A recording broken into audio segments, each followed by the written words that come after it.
Bonjour. Merci, René. Merci au mouvement aussi de m'avoir invité. Ça me touche beaucoup. Puis, je trouve ça important de pouvoir vous parler en fait, de cet institut de santé relationnelle qu'est la rue des femmes. En fait, bientôt, ça va être plus officiel, là, mais pour l'instant, Alors, quand on parle de santé relationnelle, si on parle de santé relationnelle, la santé relationnelle, c'est ce que nous, on a défini comme étant un état de profond bien-être et de sécurité permettant la capacité vitale de lien et de bonheur avec soi, avec les autres et avec l'univers. En fait, la rue des femmes a été fondée, j'ai fondé la rue des femmes il y a 30 ans pour venir en aide aux femmes que nous on dit en état d'itinérance. Parce que pour nous, ces femmes, c'est des personnes très blessées.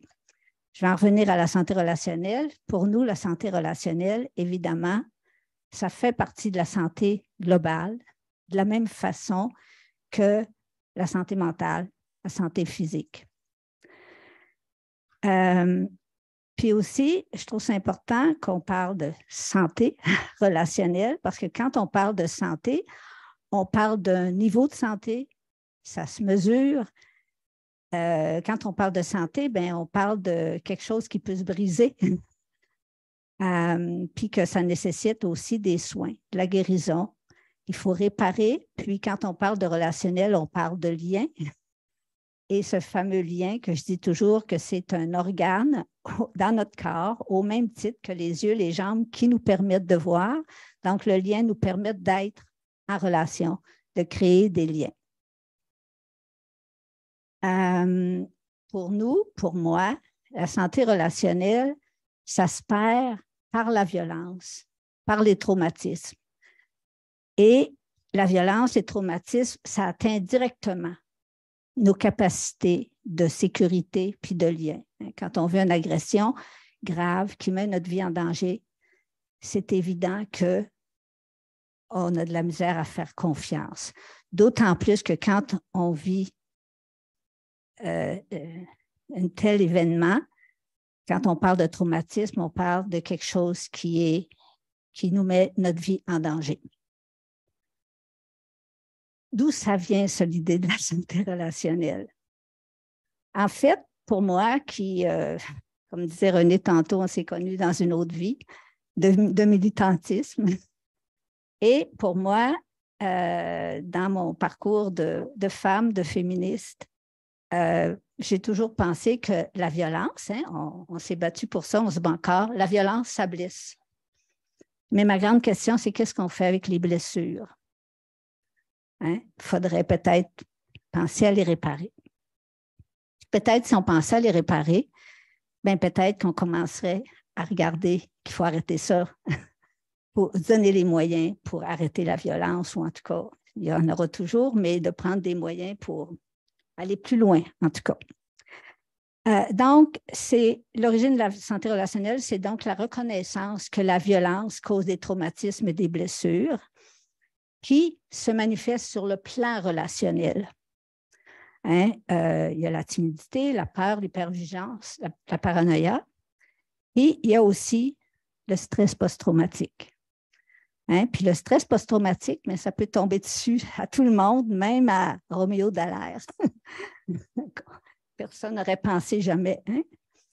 Et aussi, quand on n'a plus de capacité au niveau relationnel, il y a des bonnes chances. C'est très dangereux qu'on se retrouve à la rue et qu'on appelle, nous, l'état d'itinérance. Parce que pour nous, l'état d'itinérance, c'est vraiment un problème de santé. C'est oui, une situation, mais c'est un problème de santé parce que, juste penser, quand on a perdu tout, notre travail, notre maison, nos enfants, nos amis, notre réseau, tout, on n'est pas en bonne santé. Alors, excusez-moi. Alors voilà, c'est ça. Puis, et évidemment, quand on a tout perdu, ben, on a de moins en moins de capacité de lien, de sécurité et évidemment de bonheur. Et souvent, on va penser qu'en mettant toutes sortes de choses autour de la personne, OK, ça marche. Je pense. Ouf. Je vais essayer de me dépêcher un peu plus.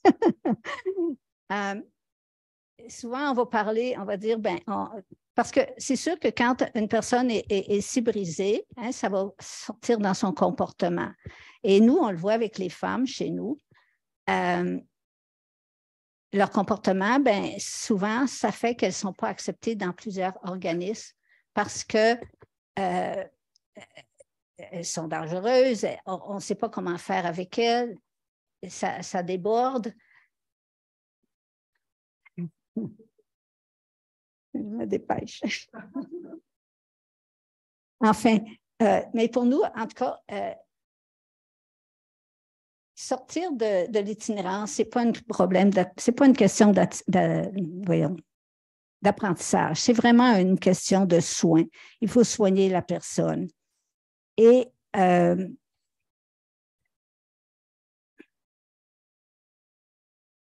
j'arrive, et aussi, quand on parle de santé relationnelle, quand on parle de lien, une chose que je trouve ça important, parce que moi, quand j'ai fondé la Rue des Femmes, j'étais convaincue que, comme j'ai dit tantôt, on rentre en relation parce qu'il y a quelque chose en dedans de nous qui est physiologique et tout. Et ce que j'ai appris au cours des années, c'est que pour le développement du cerveau d'un enfant, c'est grâce au relationnel que ça se passe. Ça ne se passe pas autrement.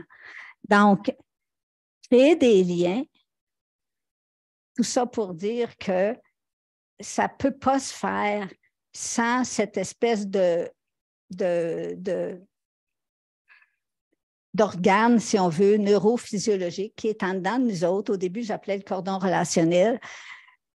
Puis finalement, aujourd'hui, après avoir découvert les neurosciences et tout ça, j'ai découvert que oui, on a un cordon relationnel en dedans de nous, ça s'appelle le nerf vague. Et quand on est en stress post-traumatique, c'est ce fameux nerf vague qui se dérégule, si on veut, d'une certaine façon, puis qui perd ses capacités parce qu'on est pris dans tout nos réflexes qui font qu'on doit survivre à un traumatisme, qui est le combat, fuite, figement, servilité. Et l'autre point aussi, c'est que quand on est pris dans un trauma, grâce à nos réflexes pour survivre à tout ça, ça vient avec énormément d'énergie. Et quand c'est fini, si on ne se débarrasse pas de cette énergie qui nous a permis de survivre, bien évidemment, le corps, lui, il ne sait pas.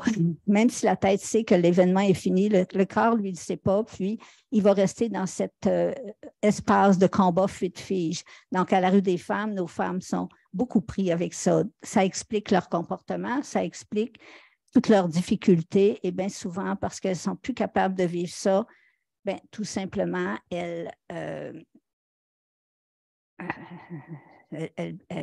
tombent dans la consommation, les problèmes de santé mentale arrivent, toutes les difficultés. Donc, pourquoi, quand on a parlé d'un institut, pour moi, un institut, ça nous permet de faire tout ce qu'on fait. On a commencé avec un centre de jour, ensuite, on a développé de l'hébergement. À travers tout ça, on a développé notre approche parce que pour travailler avec des femmes aussi brisées, il faut trouver une façon d'être super calme, d'être super accueillante, d'inspirer, si on veut, la sécurité, parce que si les femmes ne se sentent pas en sécurité, c'est dans ce temps-là que ça dérape. C'est dans ce temps-là parce qu'elles tombent dans leur trauma et tout d'un coup, elles ne sont plus dans la réalité. On devient presque comme l'agresseur et elles peuvent s'attaquer à nous et dans ce temps-là, ça devient très dangereux. Donc, la première chose qu'on apprend à nos intervenantes, c'est toute cette intériorité, cette capacité de rester en lien pour être capable d'être en lien avec ces femmes malgré toutes leurs difficultés. Donc, c'est une usine à création de liens extrêmes que je pourrais dire.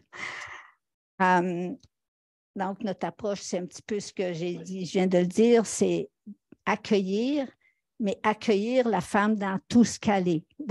L'accueillir, oui, la sortir de la rue, mais surtout l'accueillir dans tout ce qu'elle est, avec ce qu'elle est, si elle fait une crise, si elle nous insulte, non, faut toujours voir à l'autre niveau. Cette femme-là est en train de vivre quelque chose d'extrêmement grave et il faut l'accueillir. Et à partir de là, ça prend du temps. Ça prend aussi le lien. Souvent, je vais dire aux femmes que nous, on est une espèce de gros plâtre sur le cordon relationnel qui permet à la femme d'être en lien parce que c'est vital d'être en lien. On ne peut pas vivre sans lien. L'affaire la pire qu'on peut perdre dans la vie, c'est des personnes qu'on aime et ça nous brise complètement. Alors, aussi, c'est ce que j'aimerais vous parler un petit peu plus. Aussi. Puis aussi, l'autre chose, bien évidemment, on donne des soins, puis bien sûr, tranquillement, on a ramassé, on a offert ou on offre des soins comme l'art-thérapie, comme la psychothérapie, toutes les formes de thérapie, parce qu'à un moment donné, les femmes, pour nous, une femme qui arrive à la rue des femmes, enfin, je vais essayer de finir là-dessus. Une femme qui arrive à la rue des femmes, c'est une femme blessée.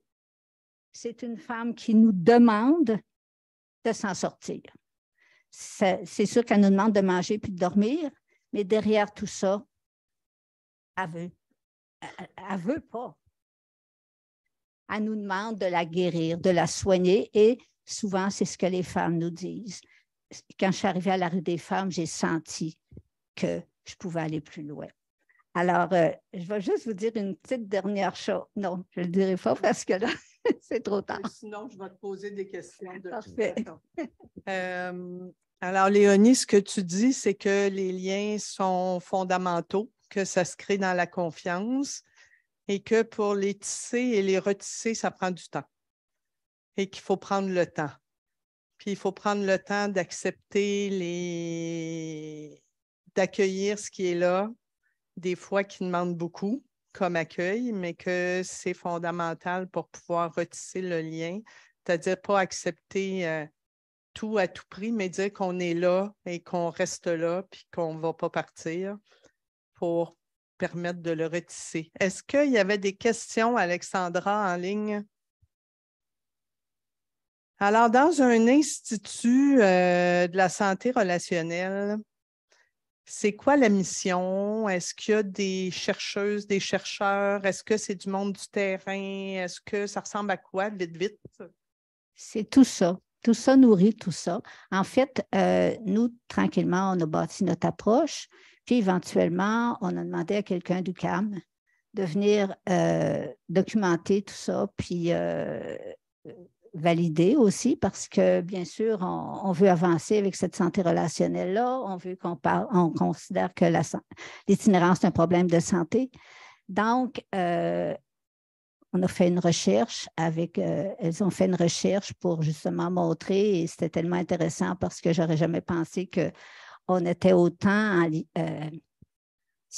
y avait autant de recherches qui avaient été faites autour de tout ça, sur plein d'aspects qu'on amenait intuitivement, parce que la rue des femmes, ça s'est bâti vraiment sur l'intuition. Et actuellement, on a une autre recherche avec le ministère des Femmes Canada pour encore valider, sortir des données probantes, modéliser notre approche pour que ça soit répandu. Alors, des fois, en fait, c'est tout. Pour nous, c'est tellement nouveau, la rue des femmes, c'est la pratique nourrit la recherche nourrit la pratique, la formation, la pratique. Donc, tout ça nourrit tout. Et pour qu'on en arrive à mieux comprendre, parce qu'il faut vraiment qu'on aille plus loin que le comportement qui est devant nous, même si c'est un comportement horrible. En arrière du comportement, non, c'est vrai, on ne peut pas accepter tout, mais si on comprend que ce qu'il y a derrière, on va pouvoir approcher complètement différemment des situations, puis on va changer le monde. Pour moi, rien de moins. C'est là où on doit arriver, parce qu'au point où on en est, s'il ne se fait pas quelque chose, ça va aller mal. Fait que tu parles de l'importance de tisser des liens dans la communauté entre nous. J'avais un ami neurologue qui disait, lui recevait beaucoup de femmes qui avait des problèmes de santé auto-immunes, puis il posait la question parlez-moi donc de votre jeunesse. Puis lui, il disait si on réglait la violence de l'enfance, on réglerait tellement de problèmes de santé. Fait que toi, ce que tu nous dis, c'est attention, tissons des liens, créons de la confiance, restons présents. Et puis que parfois, même quand il y a des comportements qui sont difficiles, si on peut aller comprendre ce qu'il y a derrière, ça peut aider à retisser les liens. Merci beaucoup, beaucoup.